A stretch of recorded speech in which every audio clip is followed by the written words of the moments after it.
Okay. Want to finish up the reactions of enolate, and this is going to be a number of different sort of variations on forming enolates and then what to do with them.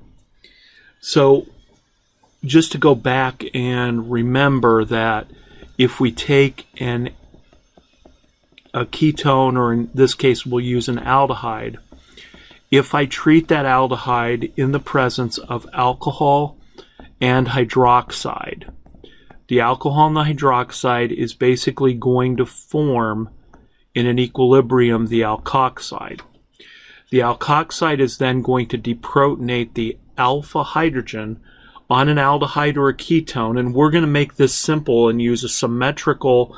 If this was a ketone, we would use a symmetrical ketone, so we know, so it doesn't matter which alpha hydrogen we remove, we get the same enolate.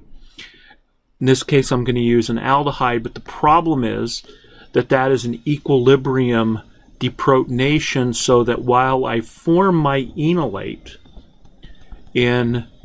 for the aldehyde, I also am going to have a significant amount of unenolized aldehyde.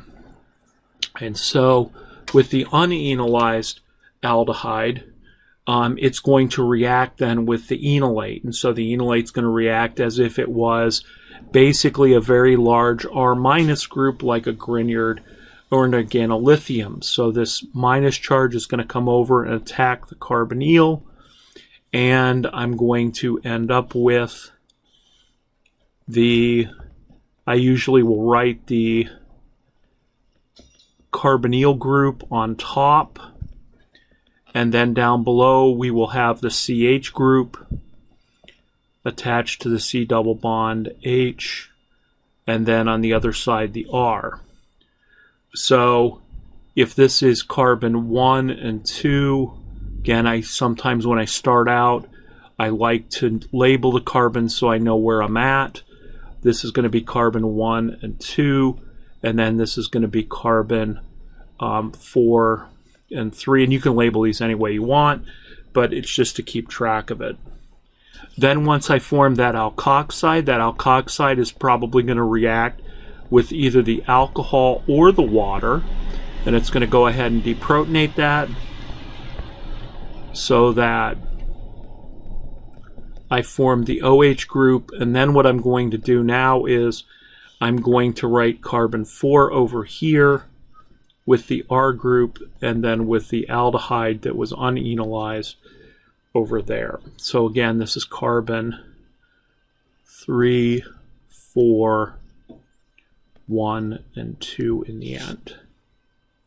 So this part of the molecule came from the aldehyde that was attacked by this group, which was the enolate. This is called a beta keto ester. Or sorry, this is beta keto aldehyde. The beta keto aldehyde then will basically undergo dehydration in heat. So when we treat this molecule with heat, or this just spontaneously happens, a lot of times I'm going to lose the H plus and the water, or OH, so I'm going to end up losing water. And I'm going to end up then forming the CH double bonded to the C now with the R, and the aldehyde. This is called an alpha beta unsaturated aldehyde.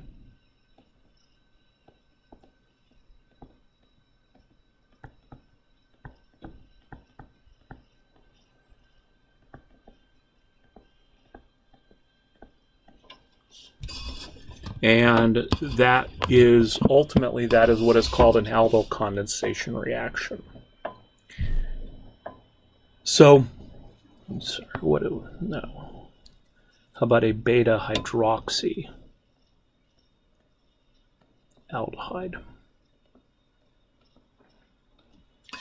So that is my reaction.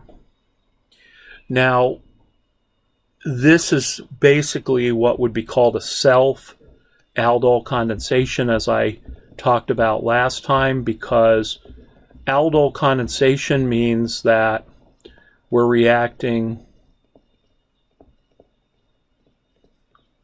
a enolate with an aldehyde or a ketone. Aldehyde is just a generic term for aldehyde or ketone. Self means that I'm going to react the enolized with the unenolized, but they come from the same molecule. And this was a limitation for years with aldol condensations, is we had to do the self aldol.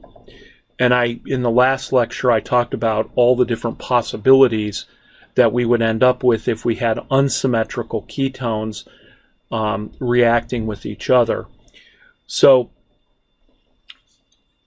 the idea was, and I introduced this in the last lecture, but I'll just reinforce it, is if you can use an aldehyde or a ketone and then react it, for instance, with another aldehyde or ketone, I'll use aldehydes in this case, but one of these aldehydes has no beta hydrogen or no alpha hydrogen,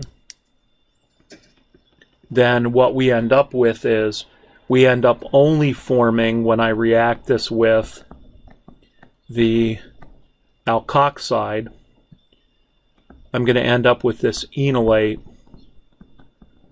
and as long as it doesn't self aldol, it would then react with the aldehyde that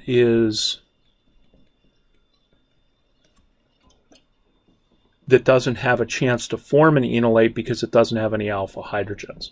So that's where that C- would come in, attack the carbonyl, and in this case I'm going to make the product's going to be a little bit simpler, because I'm going to end up with my O- now with my CH attached to my R. And so hopefully you're beginning to see that this came from that molecule. And then that would react with the water and the heat, so that in this case what I would first of all end up doing is forming the OH, so I'm going to form the beta hydroxy aldehyde. And I'm going to go ahead and just write that. Always like to write that alpha hydrogen. So this is going to be the beta hydroxy aldehyde. And now under the heat, it's going to lose water. That's the condensation part of the aldol condensation. And I'm going to then end up with forming the double bond. And I have to I'll write it going up because I'm running out of space. So then I would end up with that as my alpha beta unsaturated. And always the driving force for forming the alpha beta unsaturated ketone or aldehyde. In this case, this is an alpha beta unsaturated aldehyde. Always the driving force for this is the double bond, alpha beta double bond, being in conjugation with the aldehyde. Now, a molecule like this is going to immediately lose water because the double bond is now in conjugation with not only the aldehyde CO double bond, but it's also in conjugation with the ring. So whenever you put a benzene ring on here, you're always going to get the condensation because the double bond is going to want to form in conjugation with that particular ring. So that's what is called a mixed aldol condensation, and the idea of doing a mixed aldol is simply use one of the ketone or aldehyde that does not have an alpha hydrogen, and therefore it can't form the enolate, and it simplifies the overall reaction. So you can use aldol condensations to do cyclization reactions and make cyclic products. So here's an example of an aldol condensation that would let us make a ring.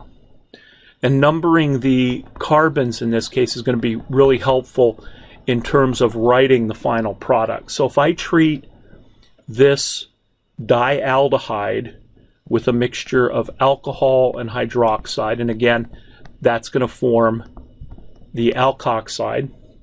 I have two, well, this is a symmetrical, so I have, while I have two alpha hydrogens, it doesn't matter which one I deprotonate. So I'm going to erase, and I'm going to deprotonate the one on the left. So when my RO minus comes over and deprotonates that aldehyde, what I'm going to end up with is, I'm going to end up with that C minus of the enolate. And at this point, what I should do is this. I should number these carbons so that I don't lose or gain any along the way. So I've got 6 carbons. So carbon 1, carbon 2, carbon 3, carbon 4, carbon 5 is a CH2, and then the aldehyde over here. I'm a big supporter of writing numbering the carbons so that they don't magically disappear or appear in the final product. So now what I have is, now I have an enolate, and what will happen is this will wrap around and attack the aldehyde on the other side, and so what it's going to do is it's going to form a ring. How big of a ring? Well, let's count up the number of carbons that are going to be in this ring. So we've got 1, 2, 3, 4, 5.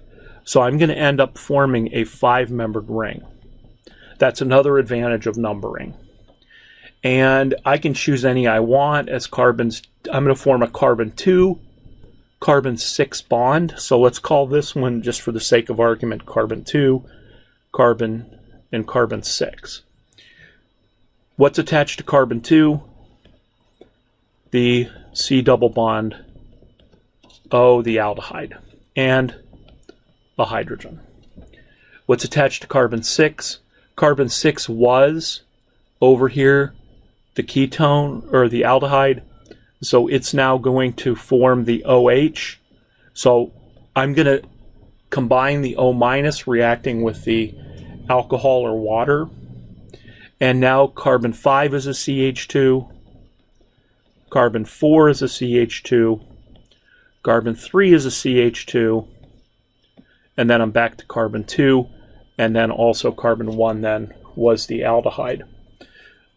So I've made my 5-membered ring. This is still an alpha beta. This is still a beta hydroxy aldehyde, but now it's cyclic. So if you take a dialdehyde and you react it with your base, you're going to do a cyclization and you're going to form a ring. Now this is going to do the same thing. It's going to dehydrate. So I'm going to lose my alpha hydrogen and my hydroxide all in one step to lose water. And now I'm going to form my still form my 5-membered ring, but now I'm going to end up with a double bond between the alpha and the beta carbons.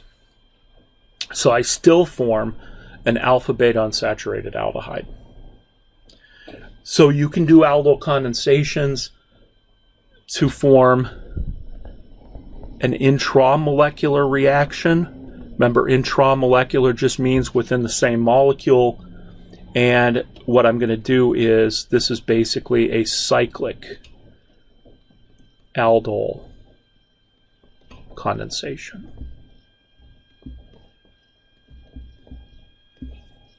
So that's another variation on aldol condensations.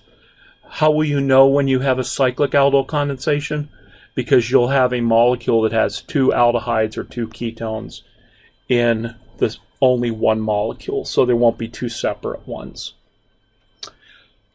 Okay, now let's start the various modifications of these reactions in enolate chemistry And each one is going to have some very similar steps to what we're doing. It's just we're going to change the molecules a little bit. The first one we'll talk about is what is called a Claisen condensation.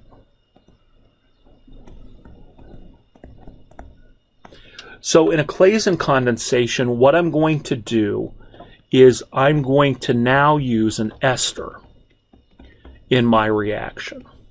So we'll just make it a methyl ester, although it could be any ester. And if I do a self-Claisen, what I'm going to do is I'm going to treat that with my mixture of alcohol and hydroxide, which again forms the RO-. And now that's going to deprotonate the alpha hydrogen of the ester. So I'm going to come in and deprotonate that. Again, this will be an equilibrium reaction, so I will form a C- along with a C double bond O and a CH3. There will be unenolized ester. And so we will do a self reaction here. All right, so numbering, I would number again 1 and 2, and then 3 and 4. So the C- is going to attack the carbonyl of the ester. We've done that before with Grignards. So I always write the ester that was attacked on top, like so.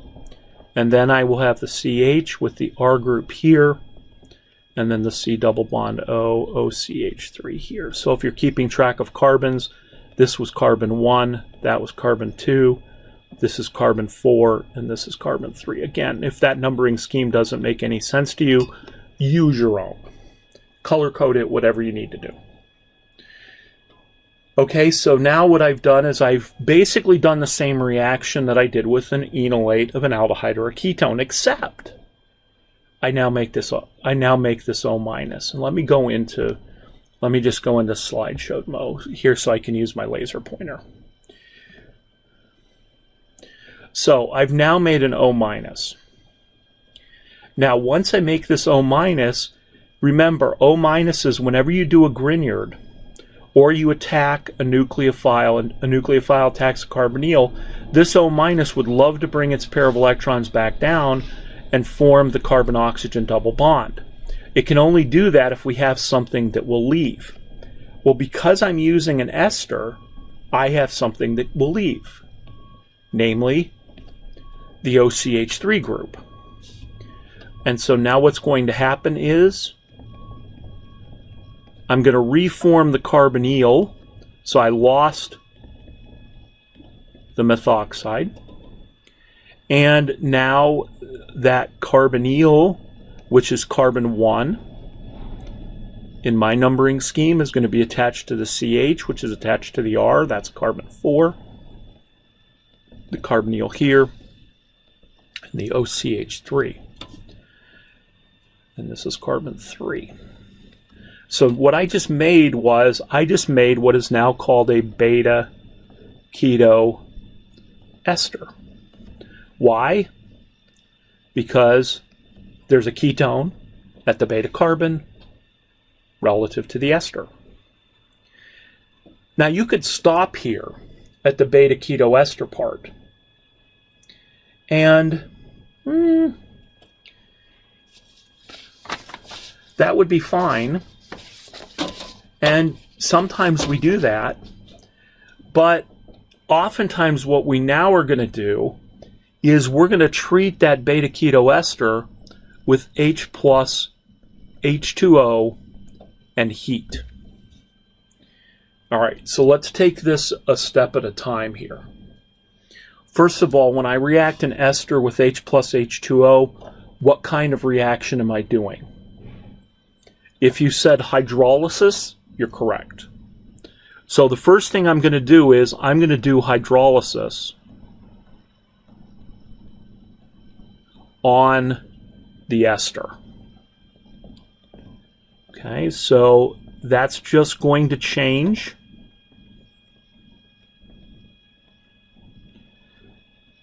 the ester to a carboxylic acid, and I would get methanol out.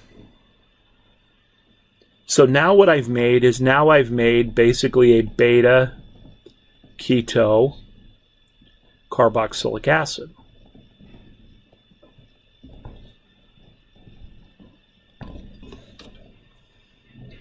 Great. Except if I don't apply heat, I'm done.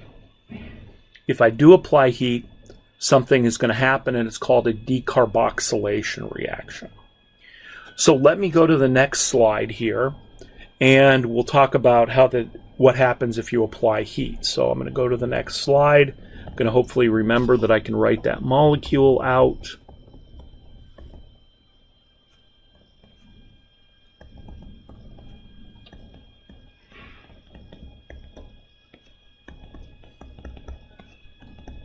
So there's my beta keto ester, or beta keto carboxylic acid that I just made. Now let me redraw this and put it into a 6-membered, what will become a transition state for the decarboxylation reaction. So all I'm going to do is I'm just going to rotate the carboxylic acid group around. So I'm going to end up with something that looks like this. And I'm going to write my C double bond O. Then I'm going to come down here and write my CHR. And if you notice, I'm kind of putting this into what will become kind of a cyclohexane. So you can see the 6-member transition state a little bit easier. So all I did was rotate around that bond and reorient the molecule like this. So now what happens is that when I apply heat to this, I'm going to lose CO2, and that is called decarboxylation.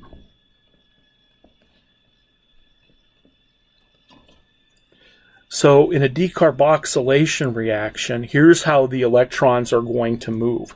And you need to form this 6-membered transition state in order to get the decarboxylation reaction to work. Which means that this will always form whenever you have a beta keto carboxylic acid. You can always get decarboxylation to occur simply by heating it. We'll also see that it can also occur when you have a when you have basically 1,3 dicarboxylic acids, and I'll show you that in a few minutes. Okay, so here's how I'm going to move the electrons. What I'm going to do is this. I'm going to move this pair of electrons to form the OH bond. I'm going to break the I'm going to move this pair of electrons to form the CO double bond, and I'm going to break this carbon-carbon bond and give that pair of electrons there. So what I'm going to do is I'm going to break that carbon-carbon bond. So in the process, I'm going to end up forming the OH, the double bond to the CHR group. And I'm going to write this in kind of its same format here. There's my carbon dioxide. So I end up losing basically CO2 in this reaction. Okay, great. So the CO2 is gone. Now what's left? If you said an enol is left, you are correct. My next question is an enol stable? Your answer should be not this one. And so what am I going to do? I'm going to do a tautomerization. And remember, this is an equilibrium reaction where the equilibrium is definitely going to favor the formation now of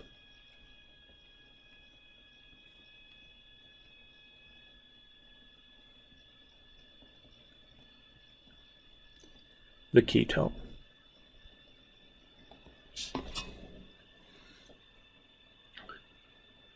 Okay, so whenever we do a Claisen condensation in general, if you apply acid and water and heat, you're always going to end up with this ketone product.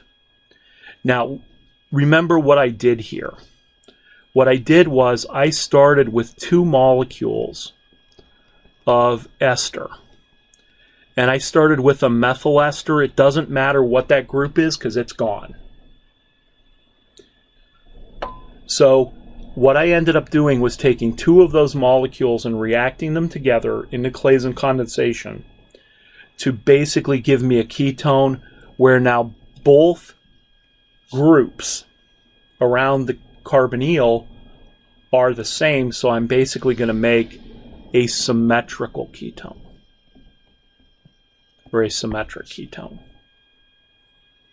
So the power of the Claisen condensation was that you could make any kind of symmetrical ketone you wanted. All you had to do was just pick the right groups over here, react it with any ester you want, and voila, symmetrical ketone. So what have I done? I've added a couple of new steps to this just to go back and take a quick, to point out the important parts. Yes, I made the enolate. Let me get my laser pointer. Yes, I made the enolate. I reacted it with the ester, but now because this OCH3 group is a good leaving group, the pair of electrons can come back down. So now I made a beta keto ester instead of making a beta hydroxy aldehyde or ketone. Now I'm going to hydrolyze the ester to form a carboxylic acid, and then when I apply heat to that, I end up doing a decarboxylation reaction. So typically that's how a Claisen condensation works.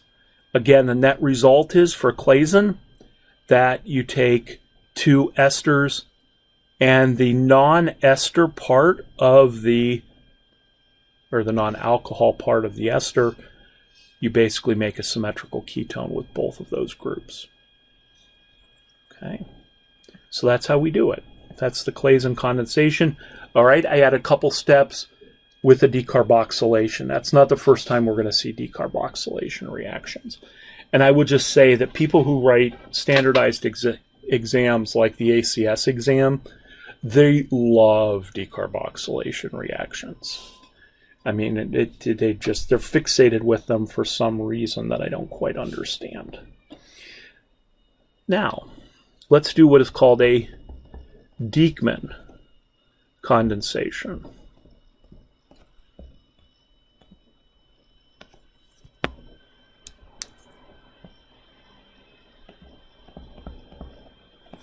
Now, I mean, Diekmann really kind of had his work cut out for him, because all he did was say, hey, let's take a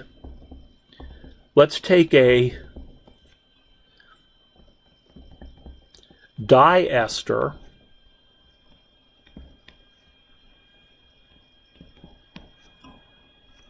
one, two, three, four, five. 1, 2, 3, 4, 5.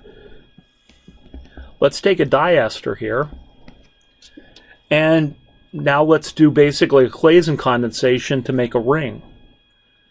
And for some reason, Diekmann got credit for this.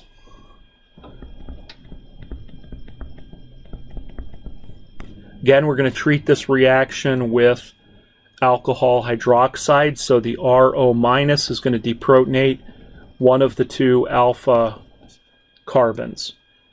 Just like I did for the intramolecular aldol to give you the ring, I'm going to do the same thing here. I'm going to number my carbons, and I'm going to go ahead and deprotonate carbon 2 to form the enolate.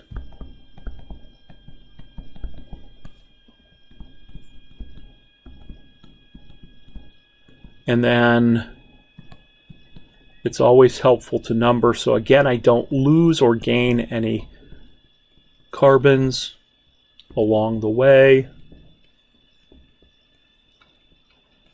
So I just made my enolate, my ester enolate. The ester enolate is now going to come over and attack the carbonyl.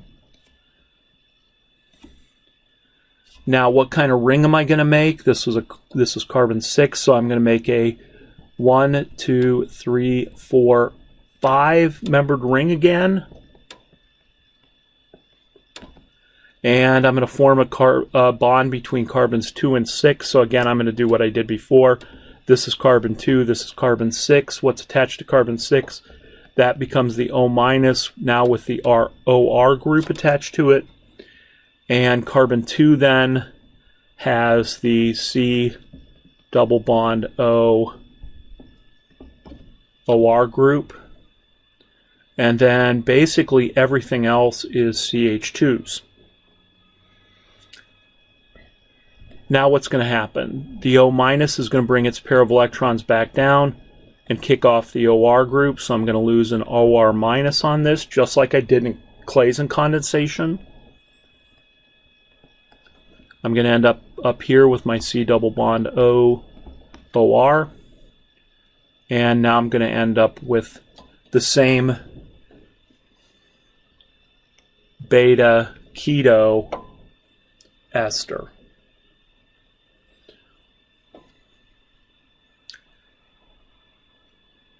I could leave this as is, or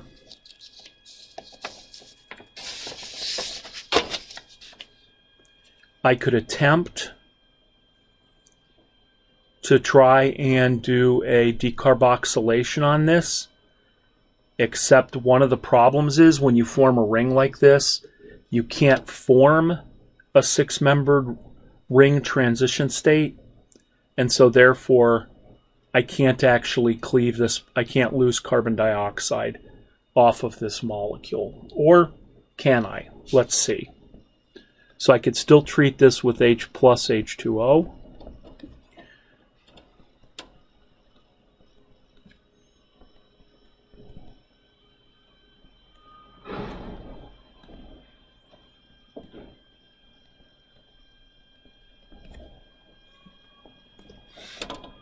So I could form that molecule. Let's see if I heat this.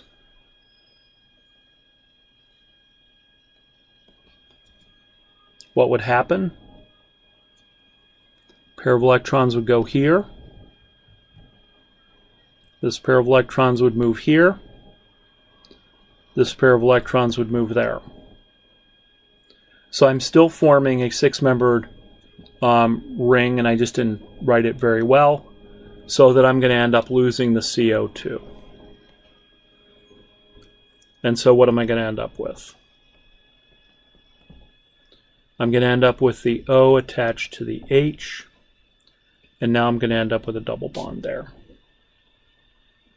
And up here, I would have had the C double bonded to the O, double bonded to the O on the other side. So I can do that. So if I treated that with heat, I would do, again, a decarboxylation reaction. This is an enol, right? Are enol stable? No, you've asked us that numerous times before. It will tautomerize.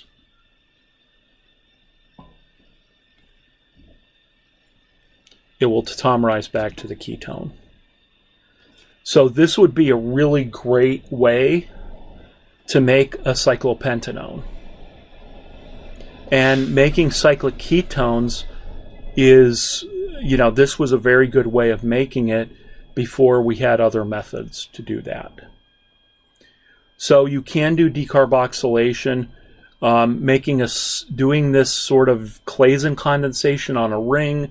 Claisen didn't get credit for that, instead Diekmann did. So again, pretty much the same type of reaction as before, only now to make a ring. So again, without the heat, we would stop at the ester. With the H plus H2O, we could convert it to a carboxylic acid. And then with the heat, we could decarboxylate it to form the ketone. A great way to make cyclic ketones, relatively straightforwardly. Okay, here's another reaction that is a modification of that. It's called the malonic acid synthesis, malonic ester synthesis. There is no Dr. Malonic. This is actually the name of the 3-carbon diacid. Is called malonic acid. And I'm going to treat this with, again, a combination of alcohol and hydroxide. That's going to go ahead and deprotonate this alpha hydrogen. Now this hydrogen is far more acidic than a normal alpha hydrogen of an ester because it's got two esters, so it can actually form two different resonance structures. But the RO minus that I'm making as a result of alcohol and hydroxide is going to come in and it's going to deprotonate that alpha hydrogen so that it can make the minus charge of on the alpha carbon. And you might say, okay, what are you going to do with that? Well, actually what I'm going to do with this is I'm going to treat this now with something like a primary or maybe a secondary, although primary works the best, alkyl halide. So I'm going to react this enolate then with a primary or a secondary halide. What kind of reaction is that going to be? It's going to be SN2. So that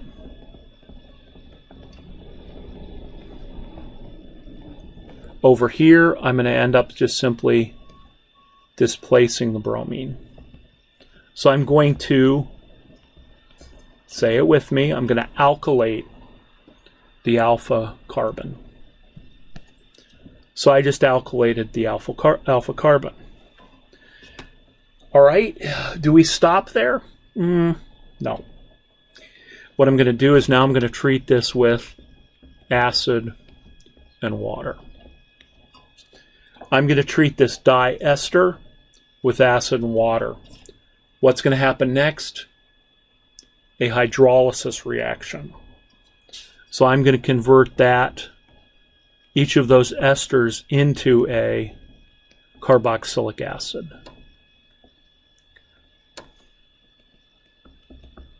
Okay.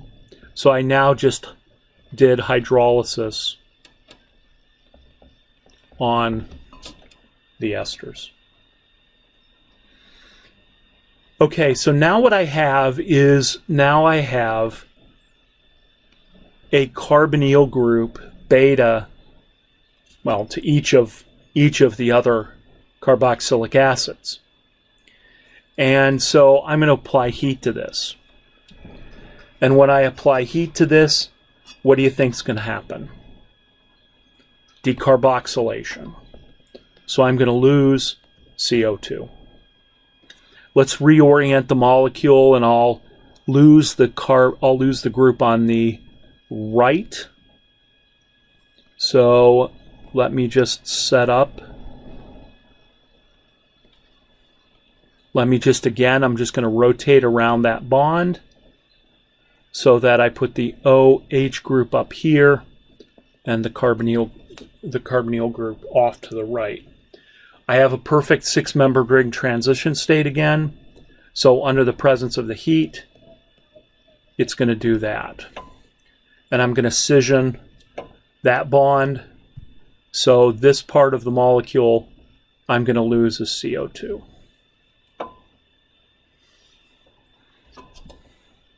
I'm now going to end up with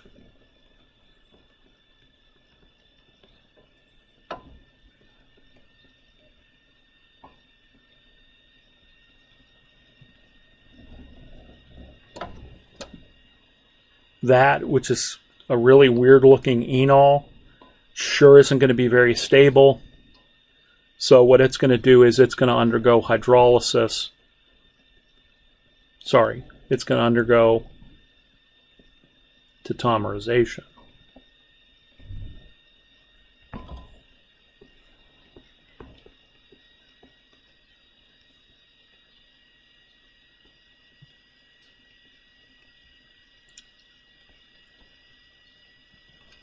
To form that carboxylic acid.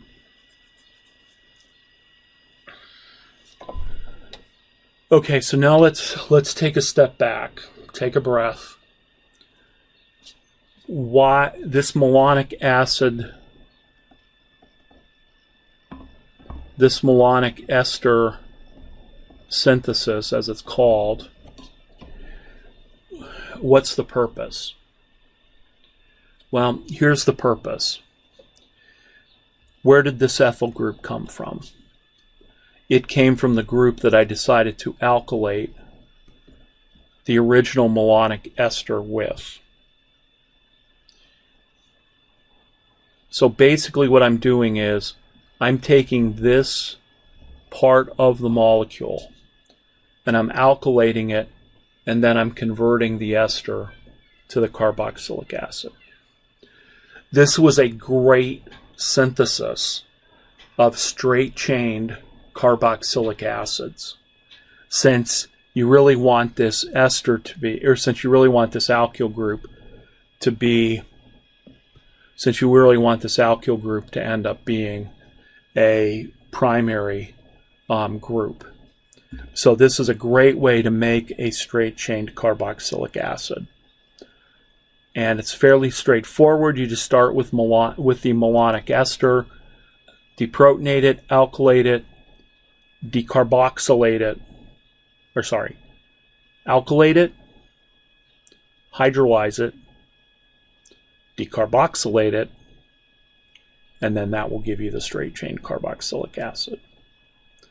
So all of these reactions were developed as really, really old-school ways of making these different types of carboxylic acids or esters.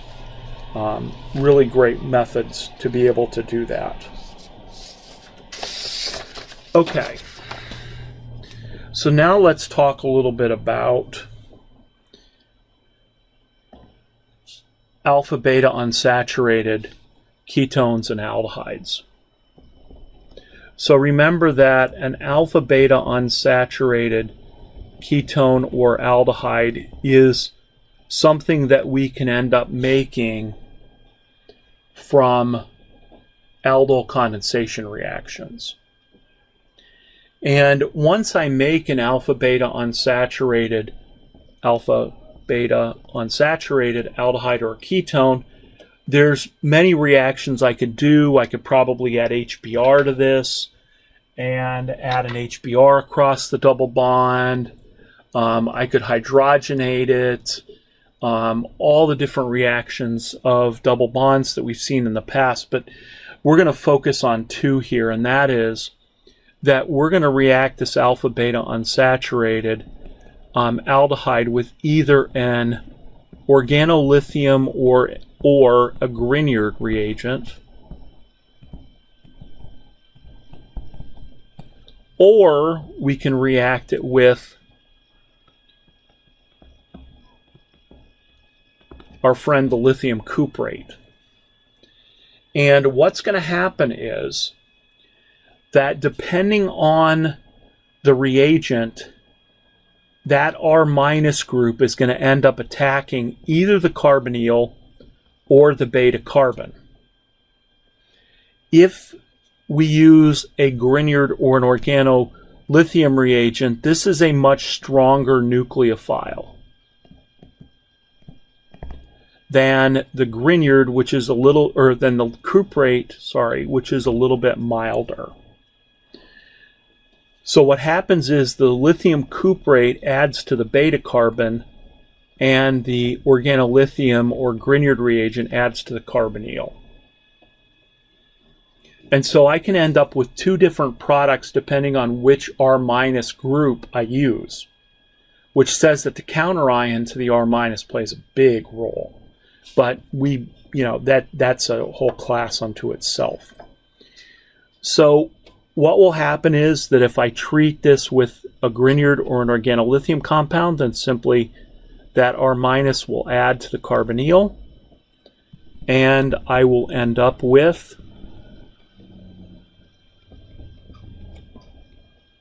ultimately the OH, and I will end up adding that R group to the carbon. So that's what happens if we react the alpha-beta unsaturated aldehyde with the Grignard or the organolithium compound.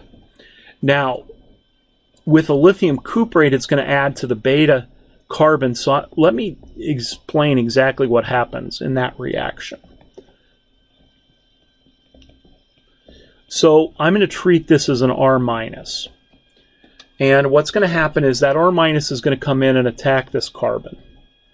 Then this pair of electrons is going to move here, and the carbonyl pair of electrons is going to move up there. This is what is called conjugate addition.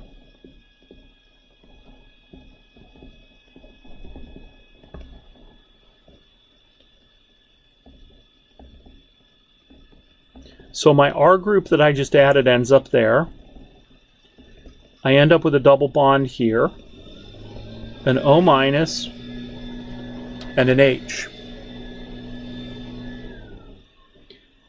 Now, okay, great. Remember that in all of these reagents, the second step is always then H plus H2O. So let's go ahead and add the H plus H2O, and all I'm going to end up doing is converting the O minus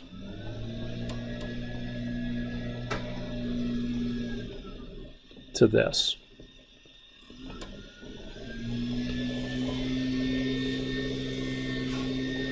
What is that? That is an enol. For about the fourth time in this video, are enols stable? No. So what's going to happen to that enol? It's going to end up tautomerizing,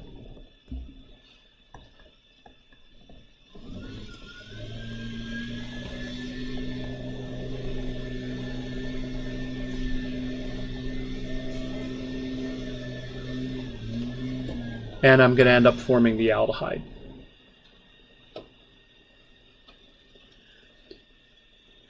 Okay, again, take a breath. Let's step back. And what happened? Remember, I started with this molecule up here.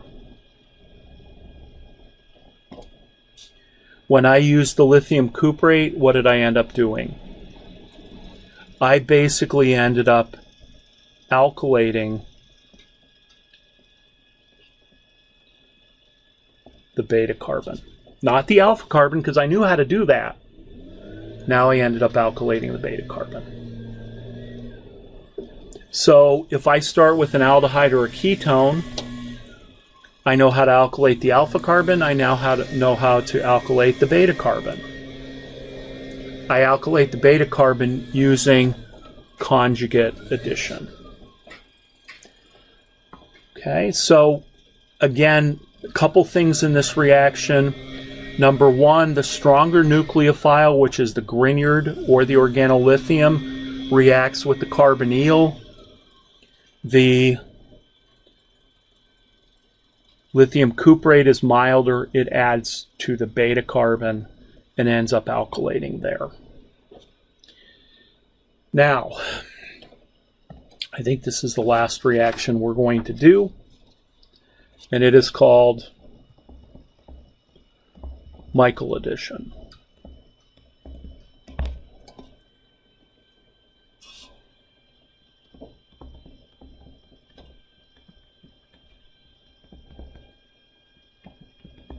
I'll use my same aldehyde here.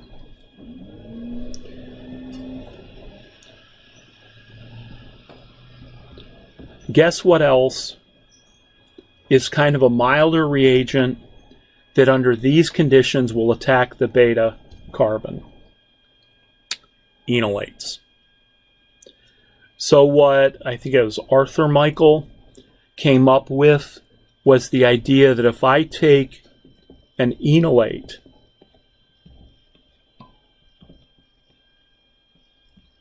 and I now react it with an alpha-beta unsaturated aldehyde or ketone, the enolate will end up adding to the beta hydrogen.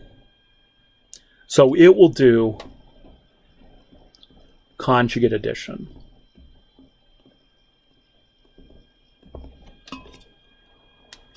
So the C minus will attack The C minus will attack the beta carbon, the pair of electrons will move here, and then the O minus will go up there. So I'm going to do exactly what I just showed you with the lithium cuprate. Only it's going to be probably a little bit more complicated, because now I'm going to end up with the CH and my aldehyde over here. My CH double bonded to the C with the O minus on it. That O minus is now going to pick up a hydrogen, right? And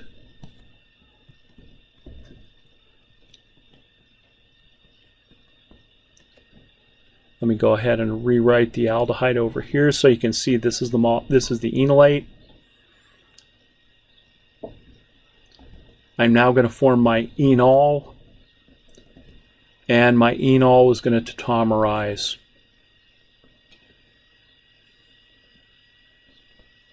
to form the final product.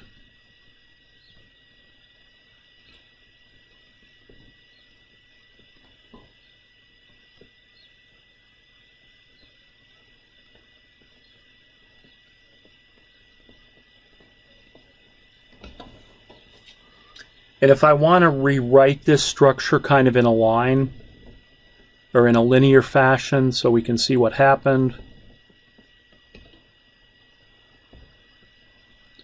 maybe I'll move that R group down there. Here I will have my CH with the R group, and then over here. So this is now the group that I just added. But again, I just added that group to the beta carbon, not the alpha carbon. And I didn't make a hydroxy. Instead, I made now what would be a 1,5-dialdehyde. So this is Michael addition that allows me now to form a dialdehyde, a diketone, but doing that from an alpha-beta unsaturated aldehyde or ketone. Now, I know my time's up. Last reaction. Another way to make the alpha-beta unsaturated aldehyde is not necessarily from a Grignard, or sorry, from an Aldol condensation, which you could do. But remember when we started this chapter off, we brominated at the alpha position aldehydes and ketones. So what we could do here is we could treat this with a base, maybe something like an NH2 minus, and what we'd end up doing is basically doing